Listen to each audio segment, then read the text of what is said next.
Home. A simple four-letter word. Perhaps one of the very first words we learn. A permanent base. An instinctual residence. A structure of living. A place of belonging. Maya Angelou said that the ache for home lives in all of us, the safe place we can go as we are and not be questioned. But where does your mind go?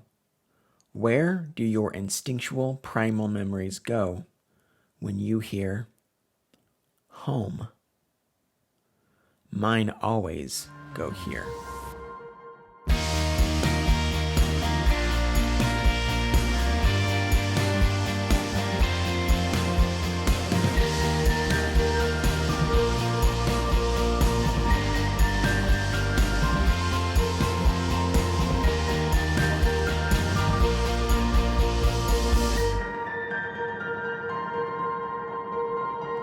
However, the baby bird must leave the nest, no matter how comfortable and familiar it might be.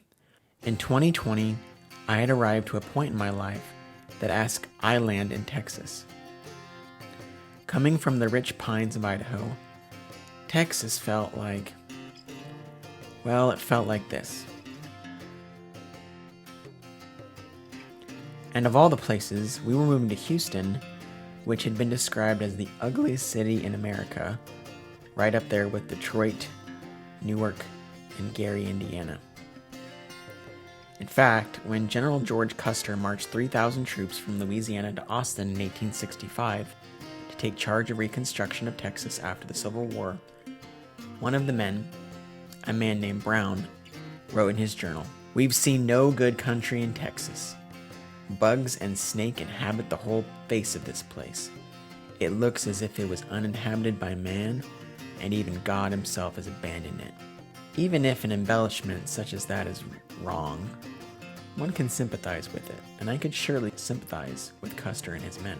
You see, it all started when we made the mistake of moving into an apartment complex right next to the highway at the everything is shutting down chapter of the pandemic. I had found and purchased the motorcycle of my dreams, but it would be months before I could get my motorcycle endorphin due to the shutdowns, which means I couldn't ride my motorcycle legally.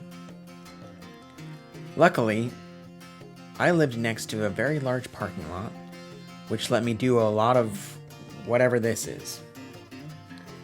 Nevertheless, after 2 months of waiting, 2 months of days stuck in a quarantine apartment, and countless nights of newbie high school parking lot practice, I was able to take my Motorcycle Safety Foundation, or MSF, course and receive my endorsement. My heart was racing as I could finally go above 30 miles an hour and for longer than a football field length. I headed up out of town and just on a random whim, took a right, heading north. I was aching for home, the safe place we go as we are.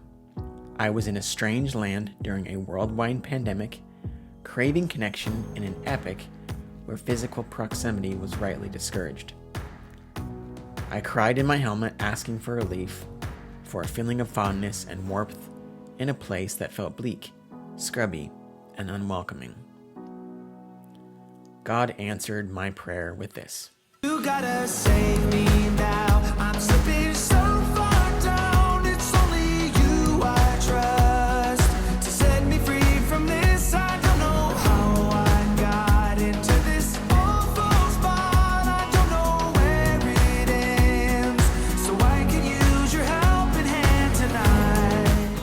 Before I knew it, I was riding up what would become the greatest and grandest scene of Texas that I needed at that point, the sun-kissed tops of the Piney Woods. The feeling of grandeur burned into a new memory as the pain of the pandemic, the move to an ugly land, and the ache of those ponderous pines melted, and I found their tall cousins, the shortleaf pine. While this wasn't home, it was a safe place, a place of peace, and for what felt like the first time, I could breathe. Texas Route 149 became a regular haven for me in times of stress and anxiety.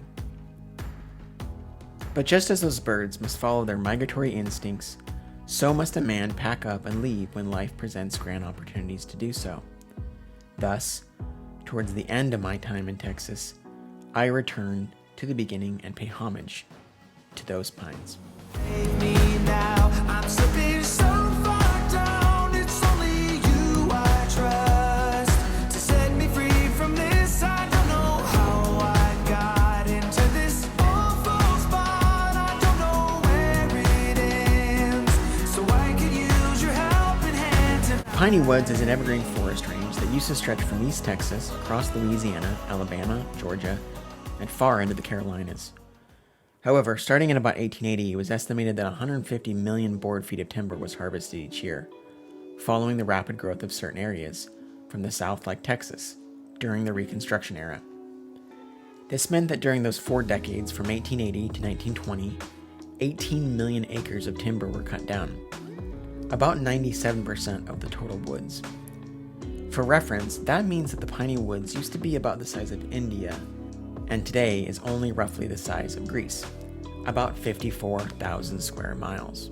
The Piney Woods were of particular interest to logging companies because, unlike the forests of the West and of the Appalachians, the flora of the Piney Woods often features beautiful, wide-open meadows, rendering the access of the timber easy for wagons and oxen teams to reach. The most vulnerable to the industry was the longleaf pine, praised for its excellent timber quality. Due to regeneration factors, today what is left of the Piney Woods is mostly shortleaf and loblolly pine. By the time the Depression hit, we had no jobs and a depleted forest. The logical response was to make jobs by making forests. So in 1933, as part of the federal conservation efforts of the CCC, the Texas legislature authorized the acquisition of much of this cutover timberland for the United States National Forest System. This resulted in the 4 national forests that are in Texas today: the Sam Houston National Forest, Davy Crockett National Forest, Sabine National Forest, and for the most dense part of the woods, with the precious hardwood, the Big Thicket National Preserve. From 1933 to 1941, 3 million trees were planted by what was then known as Roosevelt's Tree Army. Interestingly enough, what saved the Piney Woods wasn't the proactive efforts of men, but rather our downfall in the Great Depression. Many of the lumber company towns simply went out of business, as catastrophic human tragedy often breeds disruptive progress. Thanks for joining me. Catch you next time.